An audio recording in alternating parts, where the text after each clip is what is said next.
Thanks for listening to the Lunch and Learn with Dr. Barry, here to help educate, motivate, and put you on the right path to take control of your health through weekly discussions on topics in the medical field, public health arena, and in your community. And now your host, Dr. Barry.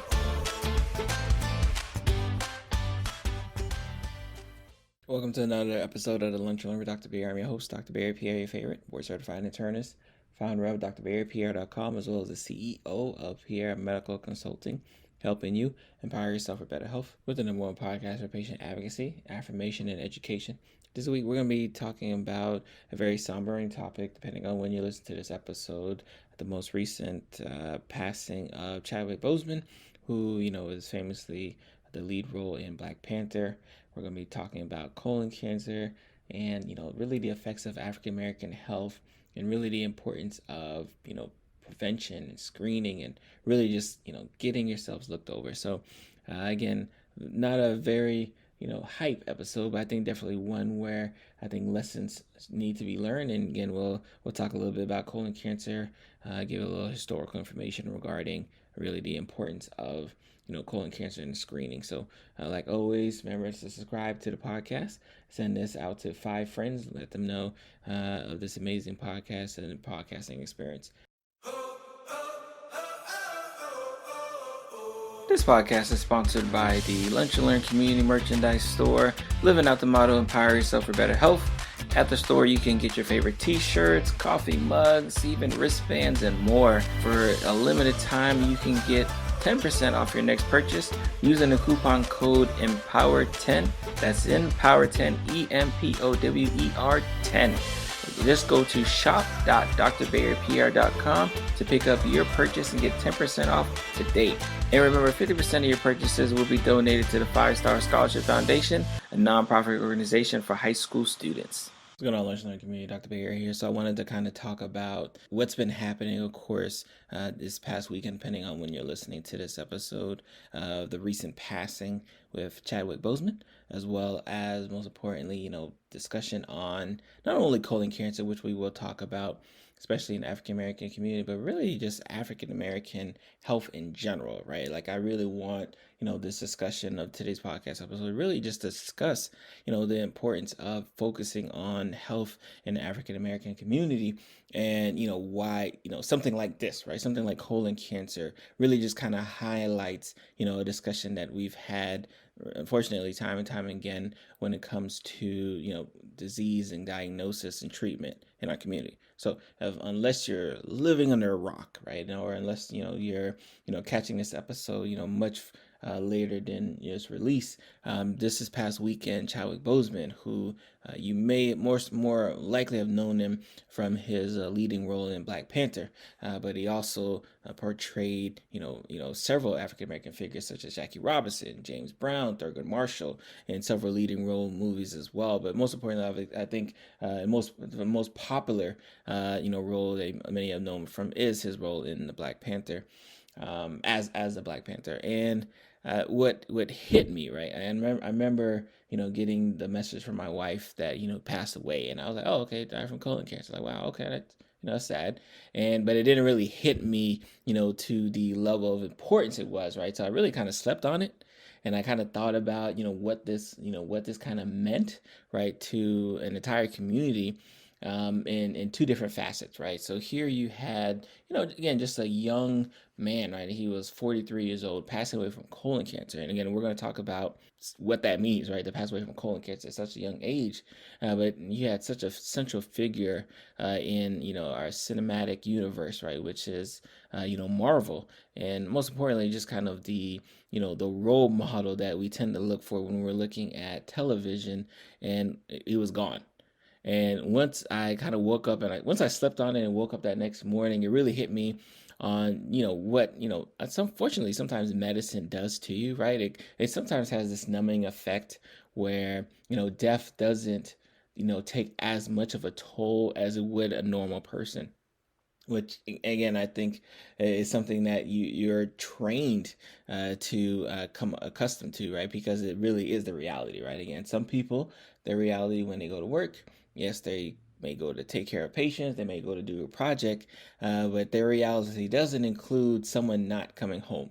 And as a physician, especially as a hospital physician, that is a real life reality that I face on a day-to-day basis, especially now with COVID-19 being what it is. I face this reality that the patient I may see in the morning may not be the patient that I'm able to see at nighttime or even the next day, just because of life circumstances. So, hearing this gentleman, right, hearing this, this accomplished actor, right, pass away at 43, right, leads to a lot of questions, right? And of course, as a person who's frequently on social media, I see the questions kind of come about, like, how did this happen?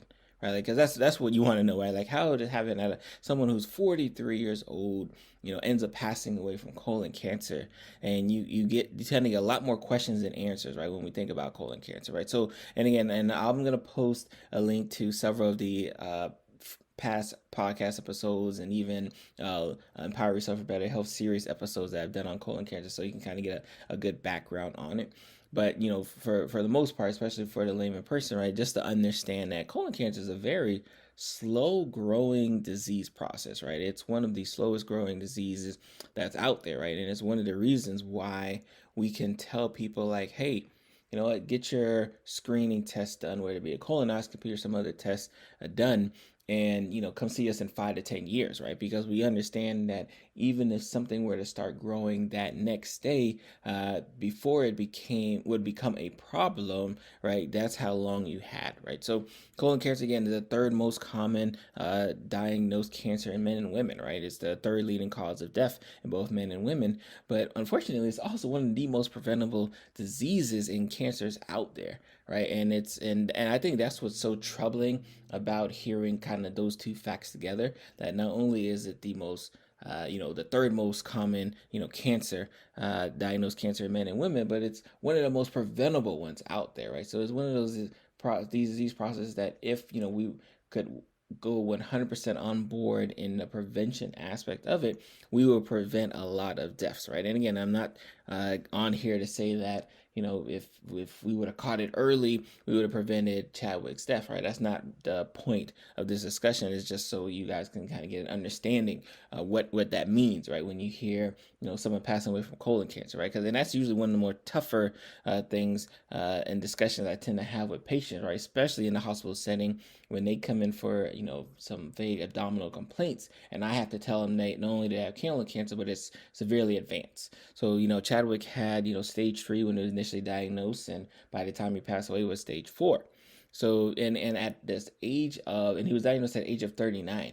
And as a medical professional, and again, for a lot of people, you may think like, oh, well, 39 is like, 39 is crazy young, right? Especially when we think about when we typically will test a person for colon cancer, right? For the general public, right? General public, from a guideline perspective, 50 years old is when we typically will screen someone for colon cancer. And by screening, we tend to mean colonoscopies, but I think with, time has progressed, there's a lot more different screening modalities, versus, invasive colonoscopies, virtual colonoscopies, there's take-home stool tests that you can do. So we have definitely a few treatment and screening modalities to try to look for colon cancer, right? But this is a guy who was 39 when he was first diagnosed, right? So in the African American community, again, I talked about this age of 50, right? 50 is kind of our United States guideline on when we should be tested for colon cancer.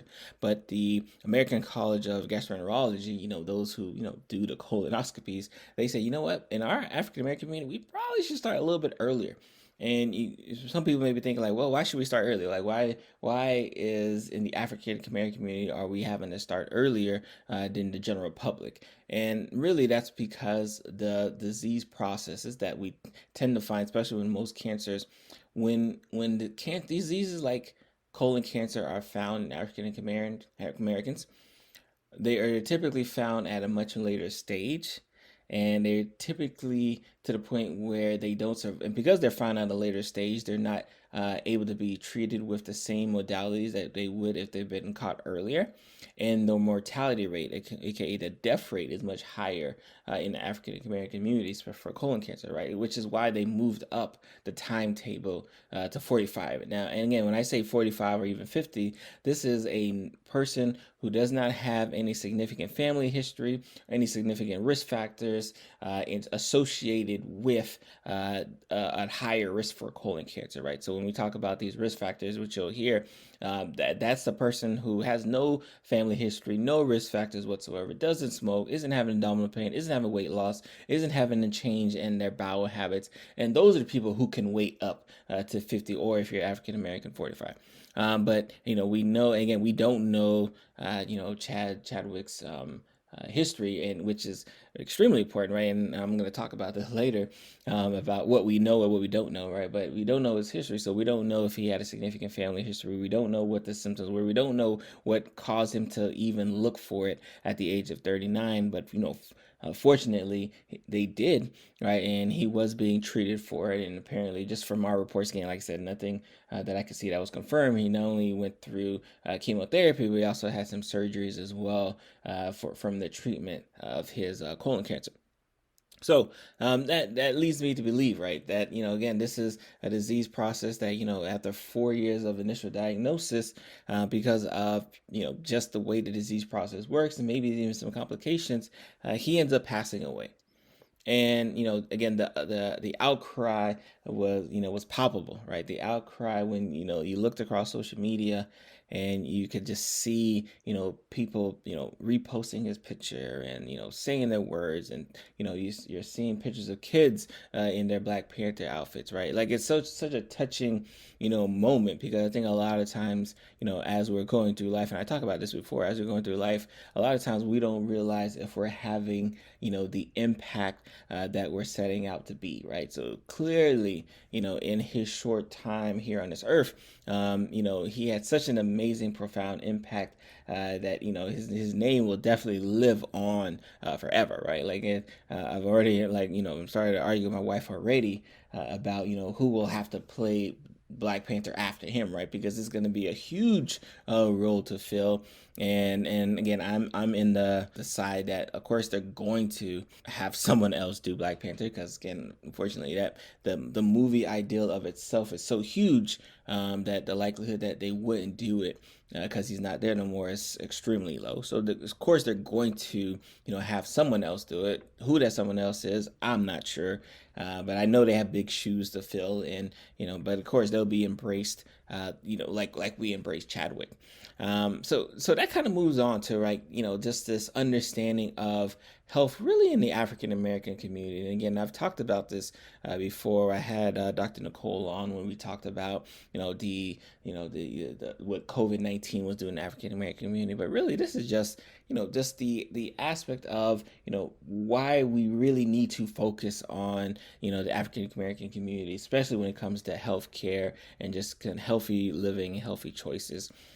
Because we understand, right? Again, these are just some quick facts. African Americans, right? 35 to 64, 54%, 50% more likely to have high blood pressure, right? 2 times more likely to die from heart disease, right?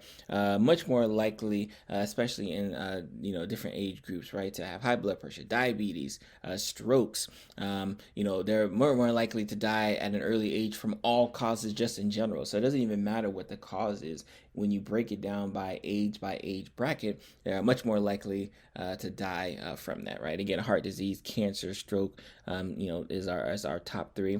But when we think about some of the societal factors really associated with healthcare that also play a role in our health, that doesn't have to do with disease, right? African Americans, again, are more likely to be unemployed, more likely to be living in poverty, more likely not to have home ownership, right? Which is a huge aspect of it. More likely to be obese, more likely to be not active, more likely to smoke, and most importantly, more likely to not have seen a physician, right? So these are all of these different factors that get piled on, right, a community in which when you're in a community like myself, right, it doesn't surprise me, right, when I see things like COVID-19 is ravishing the African American community. That's not a surprise to me, right? Because guess what is also doing it? Diabetes. Guess what was also doing it? Hypertension. Guess what is also doing high cholesterol? Like all of these, like you pick a disease course, prostate cancer, colon cancer, like you pick a disease course and you best believe that they are likely going to be much more affected. The African American community going to be much more likely affected by it, right? And again, we just kind of speaking on colorectal cancer, right? You know, being black makes me at a 24% chance higher risk of getting colon cancer than a person who's white, right? Like again, just the color of my skin, right? Like again, so when you think about that, right, you have to think about all of these other different factors that are likely playing a role. And again, it's a killer, right? Again, in general it's a killer, but specifically in the African American community, which is again why you have to do things like move up the timetable, right? So imagine that a disease process is causing such an issue, such a problem that you have to move up the timetable to try to see if you're going to catch it earlier and earlier. And again, and that's what's so tough, right? So even with a timetable that's moved up, right? If you were in Chadwick's shoes, right, you wouldn't even made it to that age where you typically screen, right? So that's where you want to think about when we think about just kind of the culture of healthcare really in our society, and really being able to kind of move to and fro, right? Especially when you're trying to ascertain kind of a level of sanity and mental clarity and wellness, right? Like when you're trying to, like, again, our motto, empower yourself for better health, right? When you're trying to do these things and understanding that the color of skin plays such a factor, such a role, right? It's the reason why, right? It's the reason why you'll see people like me really kind of champion seeing a doctor early, doing, again, just if not anything, sticking your hand in that blood pressure machine at Walmart or Publix or wherever they're at, right? Just to get an idea, because we unfortunately have to be much more mindful for our care, right? Because if we're not, right, by the time you do get to see a Dr. Barry, right, in your community, right, it may be too late. Right, and I think that's probably the more sobering fact of it all, right? That even as an actor, right, even as someone who likely had access to health care, it didn't matter, right? Because by the time it was diagnosed, right, again, by age 39 is young, right? When we think about colon cancer, right? But when you think about other risk factors that probably attributed to it, he was already stage 3. Again, there's only 5 stages for cancer, right? Stage 0 is literally nothing, right? So stage 0 is benign, like stage 0 is like I don't have cancer, right? Stage 1 is really stage 1 to stage 4.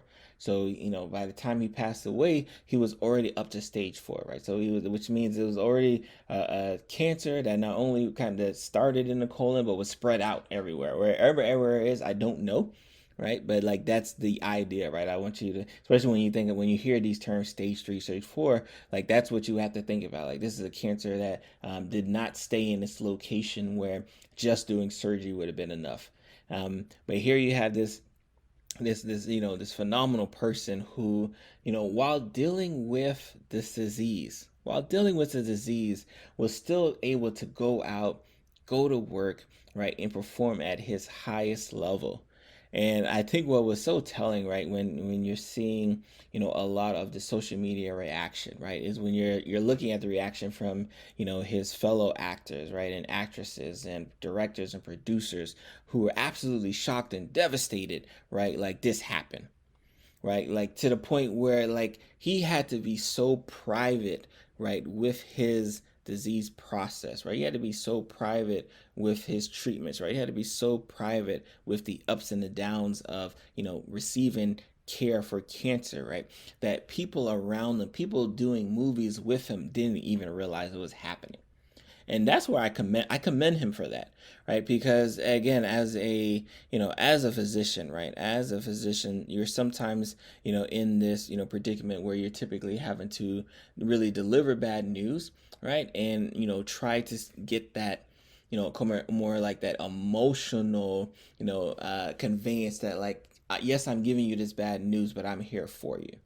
And here you had Chad, who despite dealing with a bad news on a day-to-day basis, and understanding that he could have easily said, you know what, I can't do this, I'm dealing with this cancer, I'm just gonna fall back. No, he said, you know what, I need to, I have to, right, like I have to, be out here, right, and do these movies and do these appearances, because I know I'm living for something much greater for me. And that's where the appreciation, from me, like, is like a mile long, right? Like he will never not ever get my respect. Like any movie I hear that he's in, I'm gonna make sure I watch and sit and rewatch and sit and rewatch and sit, right? Because a person who is going through that type of physical struggle with their health care, but still able to give it their all, is someone, that I want to model, my behavior for. And, someone I want to make sure that when it's up to, when it's up to me, right? When it's up to me and, maybe I'm not feeling, the best that I can, understanding that I'm going to have to take care of patients who are feeling much worse. And that's going to be a big driver for me. And that's what I'm hoping, is going to be a driver for some, right? Like, and I said it on my Twitter account, that I know that there's going to be some people that is literally going to have their lives saved because he died from colon cancer, right? Because there are going to be some people who are likely already receiving phone calls from their family members, saying, "Hey, did you get your colonoscopy, or did you get screened for colon?" Like, those phone calls are happening as we speak. And for people who would have likely said, I'm going to avoid doing the colonoscopy or whatever that testing is for colon cancer, they're going to go do it, right? Because they're going to have a family member who's going to push them to do it.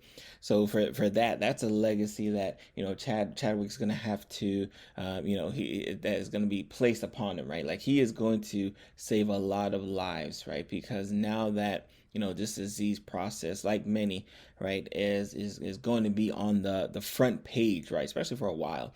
It's going to be on the front page, right? People are going to really start asking these questions like, hey, like, I'm 39, should I get my colonoscopy, right? And they're going to start asking their doctors, like, is it time for me to go in colonoscopy when, and any other sentence, any other time frame, you probably wouldn't have asked that question.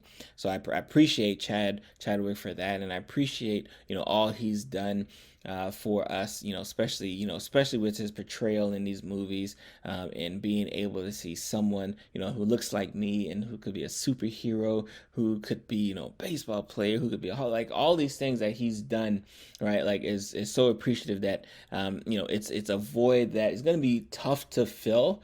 And, I can only, especially as a physician, kind of walk in that light of hopefully leaving a trail of excellence behind me as a physician, especially as a Black physician. With when I know there's pre-med people who look up to me, when I know there's other medical colleagues of mine who look up to me, I could just hope that I can just kind of walk into that light. And on the days where I may not feel, 100% ready to go, understand that, there was this guy who was dealing with colon cancer, but was still showing up to sets, still doing movies, still giving his all. So I can't, make that excuse that, like, I'm just not feeling it today, right? Because unfortunately, today is not promised. I've said this before on the podcast, and you are not promised to leave the hospital, right? Yeah, yes, you can come in for a sore throat, but that doesn't mean you'll end up leaving the hospital. Anything can happen, which is why, when I can discharge a patient from the hospital, is one of the happier feelings for me, because I say, all right, whew, I was able to kind of, keep that promise, that I kind of say to myself, like, anyone who comes in, I hope to try to get them out. And I was able to do that. So again, we thank you, Chadwick, for such an amazing career, such an amazing life. You touched so many people.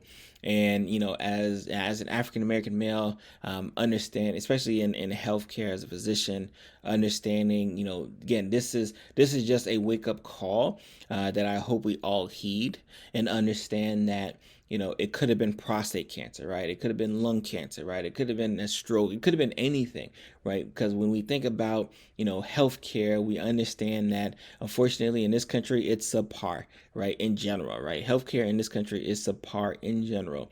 So imagine if the healthcare is already subpar, like, and then it's more subpar for the African American community, right? That's why we have to be more proactive. Again, go to, again, if you have not had your recent checkup, get your checkup done, get your annual physical done, go to the health clinic if you don't have a doctor. Like, just go see someone. If you're of age, like I said, we talked about it, African American, if you have no symptoms whatsoever, no family history of colon cancer, gastric cancer, you're not having weight loss, you're not having, any change in your bowel habits, you typically wait till the age of 45. But if you're having any of those symptoms, do not wait till the age of 45, right? And I think that was important because that's what Chadwick did, right? He didn't wait till he was 45 because the guidelines said it. He was having symptoms, he was having problems, and he went out and do it. Now, of course, again, I know that, getting said test is easier said than done, especially when we talk about the colonoscopy. But that's why there's so many other different tests that may not be as specific as the actual invasive colonoscopy, but doing these stool or cold tests and these other tests that are cheaper can save lives as well too, right? So don't think that if I can't afford to do the colonoscopy, I'm just not going to get any type of screening test done. Like, no, we need to know, and then we deal with how we're going to pay for stuff later on. I think that's the most important thing. So again, that's today's show.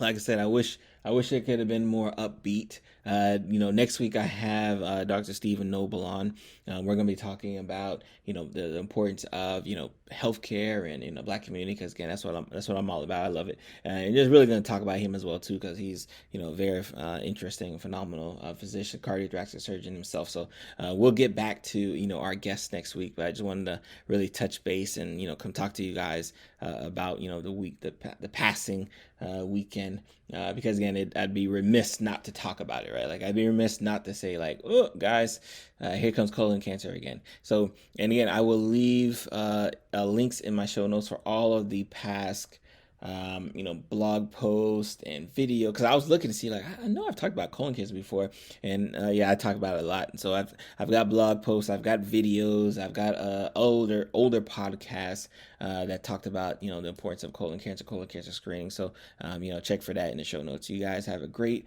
and blessed day, and I'm gonna see you guys next week. Thank you for coming to the end of the episode. It is yours truly, Dr. Barry Pierre. I want to give my undying thanks to you for your support. Just getting to the end of the episode means that you at least enjoyed today's episode. Hope you were empowered by today's episode. Please remember to share this episode with at least 2 people that you know that would be greatly affected if they did not listen to today's episode. And if you have not already done so, subscribe to the podcast. Leave us a 5-star review, especially on Apple Podcasts or wherever you can leave a review. Leave a review there, because your support is so valuable for what we're doing here on the Lynch Learn and everything with Pierre Medical Consulting. And if you have not done so, go ahead and join the listserv. To join the listserv is very easy. Just grab your phone right now. I'll pause. Join the listserv. You want to text Lunch Learn Pod. This is all going to be one word, Lunch Learn Pod, to 44222, and you'll be on the listserv. You'll know exactly when new episodes are coming out. You'll know about new episodes before they actually come out, because I usually tell my listserv members, hey, this is what I'm working on. These are the guests that you should expect to hear for the week on. Thanks, guys. You have a blessed day, and I'm going to see you guys next week.